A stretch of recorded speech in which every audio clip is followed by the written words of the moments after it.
Have you ever watched the person you love most in the world become a complete stranger right before your very eyes? I saw it happen in the dim glow of a Tuesday night, the blue light of her phone painting a ghostly mask on her face. Her name was Sarah, and she was smiling, but it wasn't a smile for me. It was a secret, silent laugh in the darkness of our bedroom, a world I was suddenly no longer a part of. The air in the room grew heavy, thick with unspoken words. I saw a name on the screen I didn't recognize, and a message that made my blood run cold. "She just called you Mom again. So cute." Sarah's smile vanished, her thumb hovering over the screen, her body rigid. She knew I was awake. She knew I had seen it. The silence that followed was louder than any fight we ever had. And in that moment, I knew my life, the one I'd carefully built, was already a pile of rubble. If you genuinely enjoy our stories, please subscribe to the channel. Tell us where you're from and what time it is right now. It's always fascinating to know how far our story flows. The betrayal didn't start with a bang. It started with whispers. Little things. Her phone, once left carelessly on the kitchen counter, was now her constant companion, clutched in her hand like a lifeline. She started having late nights at the office, a classic excuse I was a fool to believe. We lived in a beautiful brownstone in Lincoln Park, Chicago, a life that looked perfect from the outside. We were the couple everyone envied. But inside, our home was becoming a sterile, cold museum of a marriage. Her excuses became more elaborate. A business dinner at a steakhouse on Rush Street, a weekend conference in Naperville. I was the supportive husband nodding along my heart, a tightening knot of suspicion. The real discovery happened on a rainy Thursday. She'd left her credit card statement on the desk, an oversight so unlike her. My eyes scanned the page, and there it was. A charge for two at a fancy Italian restaurant in the Gold Coast, on a night she was supposedly working late. But the dagger was the charge from the Park Hyatt on Michigan Avenue, a hotel just a few miles from our home. A 2-night stay. My mind reeled. I felt the floor drop out from under me. The humiliation was a physical thing, a hot flush crawling up my neck. She wasn't just cheating. She was living a whole other life, funded by our joint account. When I tried to talk to her, she turned into a master of manipulation.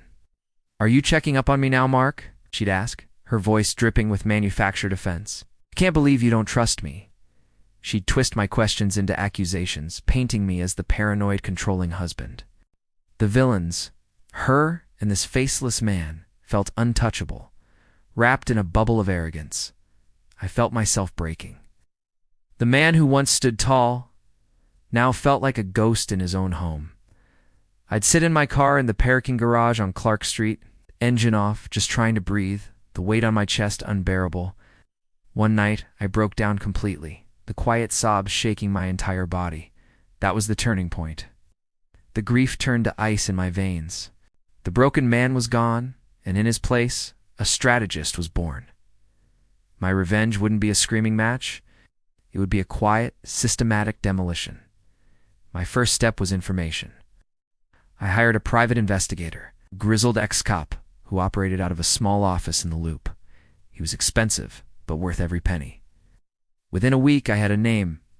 David, a portfolio manager she'd met at a charity gala. He was married too, with a teenage daughter. The pie delivered a manila envelope filled with photos Sarah and David kissing outside a cafe, holding hands, walking along the lakefront, entering the Park Hyatt. The proof was irrefutable, a stack of glossy paper that felt like a death sentence, but I needed more. I started documenting everything, installed a keylogger on our home computer. I found emails, hotel confirmations, and messages detailing their affair. They were sloppy, confident they'd never be caught. Sarah had been using our shared savings to buy him expensive gifts, a watch.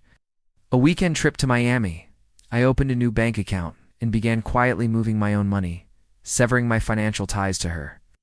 My lawyer, a shark in a tailored suit, advised me on every step. We set the traps. I filed for divorce, citing infidelity, but requested the petition be sealed until the hearing. The stage was being set. The public exposure was the final act. Sarah's family was hosting a large anniversary party for her parents at a ballroom in the Drake Hotel. It was the perfect venue. Her entire world would be their family, friends, colleagues. I played the part of the doting husband right up to the last minute. During the toasts, I stood up, microphone in hand. The room fell silent, expecting a heartfelt speech. "I'd like to make a toast," I began, my voice steady. "To Sarah, a woman who has taught me so much about love, about deception." A nervous laugh rippled through the crowd. I looked directly at her, her smile faltering. "And to David," I said, looking over at his table, where he sat with his own wife, "who was kind enough to keep my wife company on all those lonely business trips." I let that hang in the air. Then, on the large projector screens behind me, the first photo appeared. Sarah and David locked in an embrace outside the hotel. Gasps filled the room. Photo after photo flashed on the screen, the receipts, the hotel bills, screenshots of their messages. Sarah's face was a mask of horror, her perfect world crumbling around her. Her father's face was thunderous. David's wife was staring at him, her expression utterly destroyed. The final image was a picture of David's teenage daughter with a text from Sarah beneath it. "Can T wait to be a real mom to her?" That was the kill shot. David's wife let out a strangled sob. Sarah just stood there, silent, as her lover's daughter stared at the screen, her face pale with shock and betrayal. The aftermath was brutal. Sarah was ruined, socially and financially. Her family disowned her. Her friends vanished. The divorce was swift and merciless. The prenup held, but the evidence of her spending from our joint accounts meant she had to pay a significant portion back. She lost everything. David's wife filed for divorce the next day using the evidence I'd provided. He was fired from his firm for the scandal. They were both left with nothing but the wreckage they had created. I sold the brownstone and moved to a quiet apartment overlooking the city.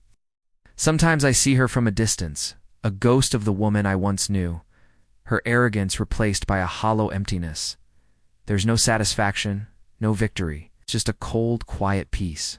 The love I once felt is a scar that never fully fades, a silent reminder of how close you can be to someone who was never really there at all. Thank you for listening.